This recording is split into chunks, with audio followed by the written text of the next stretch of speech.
வணக்கம். இந்த வீடியோவில் காளான் பண்ணைக்கான மெயினான வர பிரச்சனையை பற்றி தான் பார்க்க போகிறோம். நம்ம சீடு போட்டுட்டா மட்டும் இந்த மாதிரி ஈல்டு எல்லாமே நல்லாவே எடுத்துட முடியாது. ஓகேங்களா? இந்த ஈல்டு எடுக்கிறதுக்குள்ளே ஏகப்பட்ட பிரச்சனை வரும். இந்த மாதிரி CO2 பிரச்சனை, ஹீட்டு பிரச்சனை, பட்ஸ் வெளியே வராமல் இருக்கும். இந்த மாதிரி ஷேப் இல்லாத வர்றது, இந்த மாதிரி நிறையா பிரச்சனை வரும். ஓகேங்களா? இதெல்லாம் ஹீட்டுனாலேயும் ப்ளஸ் CO2 இந்த மாதிரி இருந்தாலும் ஆகும். இதெல்லாம் தாண்டி இந்த மாதிரி ஈல்டு எடுக்கிறதுன்றது கொஞ்சம் கஷ்டமான விஷயந்தான்.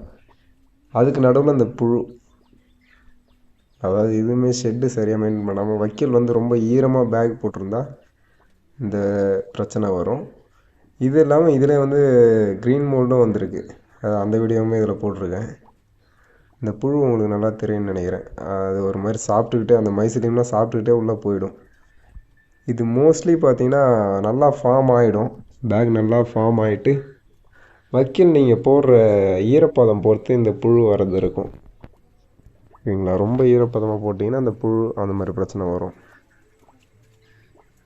அதனால் எந்த பதத்தில் போடுறோன்றது இருக்குது. இது போதும் பார்த்தீங்களா? இந்த மாதிரிலாம் டெய்லியும் ஒன்ஸ் போய் அந்த பேக்கை செக் பண்ணிக்கிட்டே இருக்கணும்.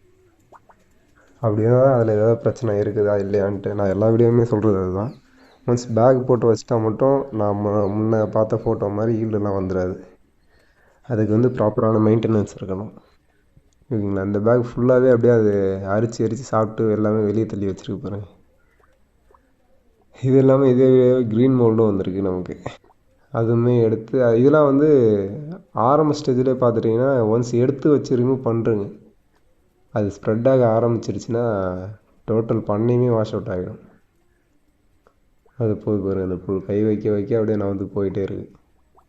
இந்த பேக் ஃபுல்லாகவே இருக்குது. ஒன்ஸ் நீங்கள் ஏதாவது சேஞ்சஸ் லைட்டாவது தெரிஞ்சதுனாலே நீங்கள் உள்ளே பார்த்துருங்க. இது இல்லை வைக்கல் நம்ம கரெக்டான பதத்தில் போட்டாலுமே தண்ணி உள்ளே இறங்கிடுச்சுன்னா அதுக்குமே அந்தமாரி புழு வரும். ஓகேங்களா? அதை வருது பாருங்கள். நான் செக் பண்ணிட்டு உடனே வெளியே எடுத்துகிட்டு வந்துடுவேன். ஏன்னா நம்ம இப்போ போகுதுன்னா இது இந்த ஒரு 2 பேக் 3 பேக்கோடு போயிடும். அப்படி இல்லை உள்ளே வச்சுருக்கோன்னா ஃபுல்லாகவே கண்டாமினேஷன் வந்துடும். இது ஃபுல்லாகவே க்ரீன் மோல்டு வந்துடுச்சு. காளானே வந்துடுச்சு பாருங்கள். வேறு காளான் வர ஆரம்பிச்சிருச்சு.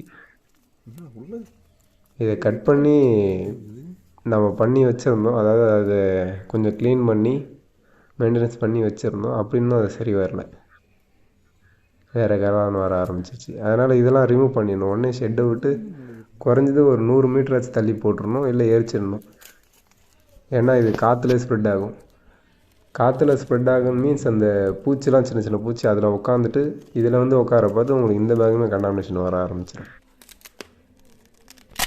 எல்லாமே நான் அதை ரெடி பண்ணி வச்சுருந்தோம். அது ஒரு சில பேக், அதாவது இதுக்கு முன்னாடி பார்த்த வீடியோவில் க்ரீன் மோல்டு அதை ரெடி பண்ணி அதுலேருந்து ஈல்டு வந்துச்சு.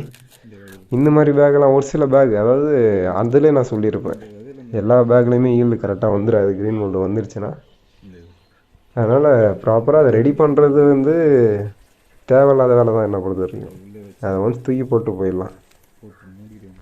சரிங்களா? அவங்க அந்த 2 பேக்கோடே போயிடும்.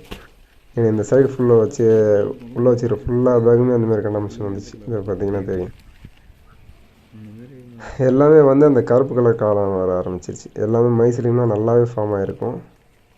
ஃபார்ம் ஆகிருந்து அந்த கருப்பு கலர் காளான் வர ஆரம்பிச்சிருச்சு. அதனால் எப்படியும் சொல்கிறது, ஒன்ஸ் ஷெட்டை தினமுமே போய் சுற்றி பாருங்கள். எல்லா பேக்கையுமே பார்த்தீங்கன்னாலும் உள்ளே என்ன பிரச்சனை இருக்குது என்னன்ட்டு தெரியும். அப்படி தெரிஞ்சதுன்னா ஏதாவது சேஞ்சஸ் தெரிஞ்சுன்னா உடனே எடுத்து போட்டுருங்க. அதெல்லாம் பண்ணால் தான் இந்த மாதிரி ஈல்டு எடுக்க முடியும்.